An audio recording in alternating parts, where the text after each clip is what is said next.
think it started from Burkina Faso. All right, when Traore banned Air France.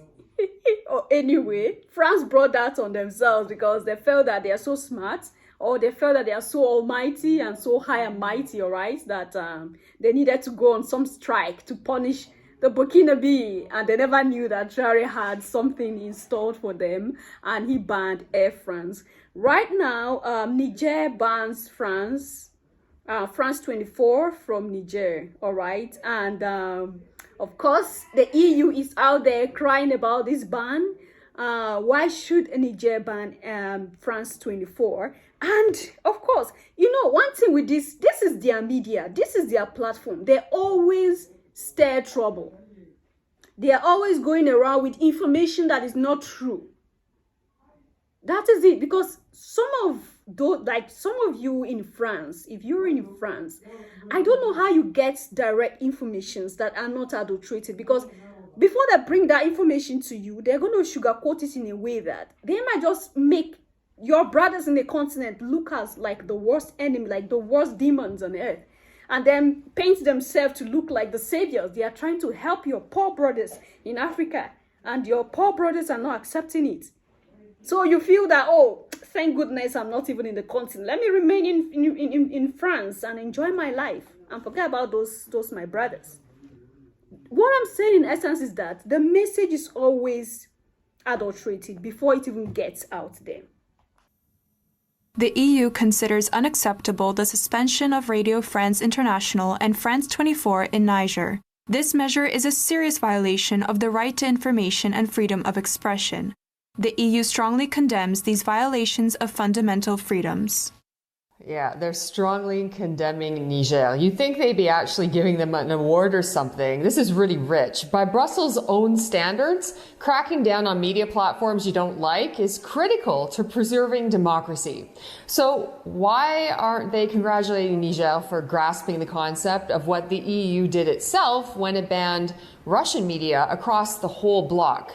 Instead, the EU brass is upset that Niger has banned French state media, Radio France Internationale and France24, in the wake of the coup, and is crying now about an attack on press freedoms. But here's what EU chief diplomat Joseph Borrell had to say last year in attempting to justify the bloc's blanket top-down ban on Russian media platforms like RT. We are delivering thanks to the ample evidence that we have collected with EU versus disinformation, that we were able to impose restrictive measures on the Kremlin propaganda machinery and effectively ban them from operating within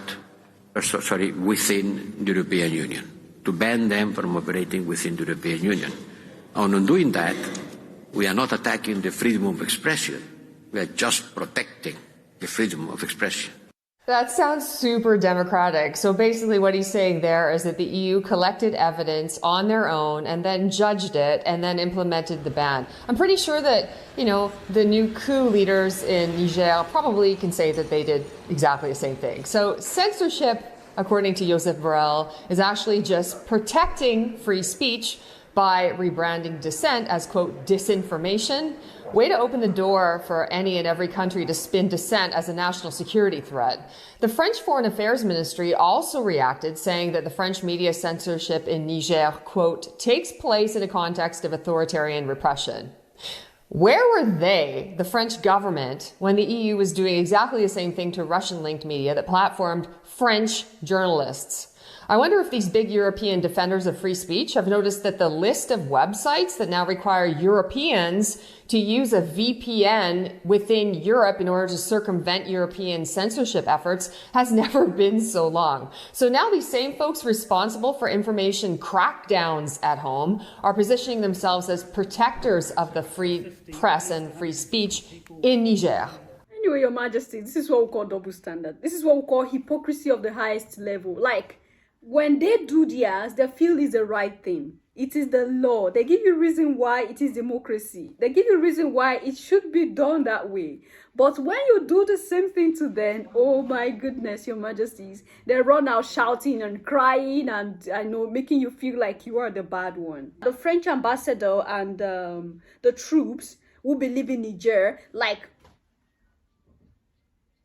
the Niger freedom fighters have come out to say that the French ambassador and their troops will be out of Niger before the year goes out. You know, there have been this, we are giving you 24 hours, 48 hours. There's this dragging they've been doing with Macron. And Macron keeps saying that they do not have the right to kick out his ambassador. They do not have the right to kick out his troops. Even with all the outcry, with everything that these freedom fighters have said, Macron had refused. But all of a sudden, Macron has now agreed that he's going to withdraw the troops and the ambassador. Leave the country.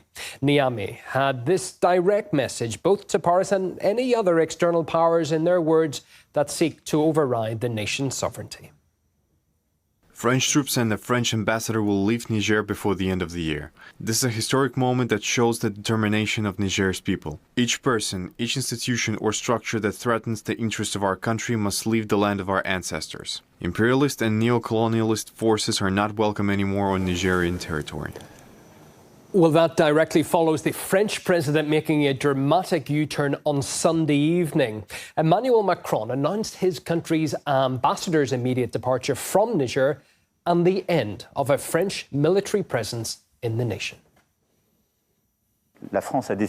France has decided to bring back its ambassador. In the next few hours, our ambassador and several other diplomats will return to France. We are ending our military cooperation. The question right now is whether it was pressure or a genuine decision that led to the French president to making this announcement. And we'd also recall that a few days ago, it was reported that some West African countries, such as Mali, Burkina Faso, including Niger, had found a military plan. And Macron, at that point, had nothing much to do besides just giving in to the demands of the military government that the troops must leave the country, as well as the France diplomats that were in Niger. The announcement also came after the coup leaders issued a statement that they were closing Niger's airspace to France, and this despite President Emmanuel Macron previously insisting that it was no way possible to talk about withdrawing French troops from Niger with the current military officials. We do not recognize the legitimacy of the putschist declarations, since President Bazoum has not relinquished power, and so if we redeploy, we would only do so at President Bazoum's request and in coordination with him, not with officials who today are taking the president hostage.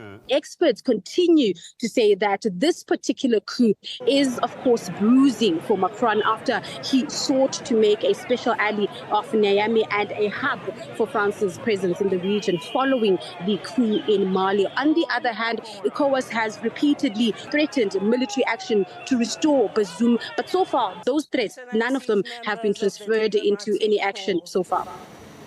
France was among those Western nations who supported the Economic Community of West African States known as ECOWAS, potentially intervening militarily in Niger. While addressing the UN General Assembly, the Burkina Faso Minister of State said because of the West's involvement, Niger had become close to becoming another Libya. The UN is in charge of the disaster in Libya, and the ECOWAS West African bloc and the African Union are guilty as well for their silence or even complicity. We owe the Libyan people sincere apologies. I call on all Africans to mobilize in the spirit of brotherhood and solidarity to prevent the imperialists from making the same fire in Niger as in the case of Libya. Now, a lot of developments, so let's delve into them and cross live to Ethiopian governance and policy expert Gebrewiho Ewentu. Gebrewiho, you're most welcome as always. So Mr. Macron has made a U-turn in his position towards the French military presence in Niger. Your thoughts on the change of heart? Was it expected? Well, thank you for having me. Sure. What is expected, I think, is that France will now leave. As for the U-turn, I think it's more that the Nigerian government, the coup leaders, and their allies have convinced France that it is no longer profitable to stay. They have convinced them of their resolve and commitment to respond.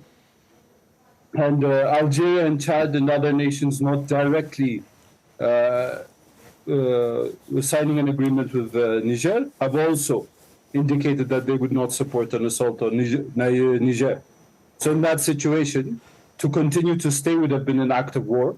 So I think the Nigerian leaders won. They had a sensible position. So. The statement, of course, follows Niger's decision to deny France access to its airspace as well. You know, Macron is shameless. I keep saying it. He does not have shame. He keep mentioning this whole Bazoum, they are in support of Mohamed Bazoum. This is the same Bazoum that was a puppet to them. And everybody have known that Bazoum has been puppet to the French government and the collective West. And whenever he talks, he keeps saying, oh, Bazoum was removed unjustly, Bazoum. Shamelessly. I don't know how they still look at the continent. I don't know how they still look at Africans. And this is what I keep saying. What is the wrong that Africans have done to Europe and America?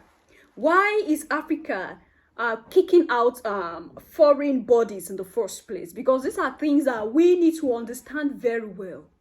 So it won't be like, it has to be this, it has been happening, so there's nothing you know, Your Majesty. This time around, it is different. There is a reason why the countries down the Sahel are agitating for freedom. Right now, is that of the French we are seeing. I kid you not, Your Majesties. Others who think they have hold on the continent, very soon they are going to see themselves kicked out. Because they are working together. You don't see French government alone. You see France, you see America, you see German government. They are together. They are, in short, they are allies. They are accomplices in crime. So they are always together. Like let's talk of that of Niger. The level at which these people destroyed the country called Niger is, I don't know. This is Niger. But you have bases, military bases of the French government. This is the one you hear. The French bases in Niger, yeah, they are dominant there. But it's not just the French base that was there. The American has a base there as well. The German government have base there. And then there are other countries who feel they still want to also have their own share. They have bases there. And what do these military guys that they keep there do? What do you think they do? They are the one that aid the stealing of these resources. They tell you they are there to fight corruption. To fight jihadists, to fight terrorists. This is what they say. But is this what they do? No, because they themselves are even the ones that are aiding these terrorists. You heard the speech that the representative of the Burkina Faso gave during the UN summit.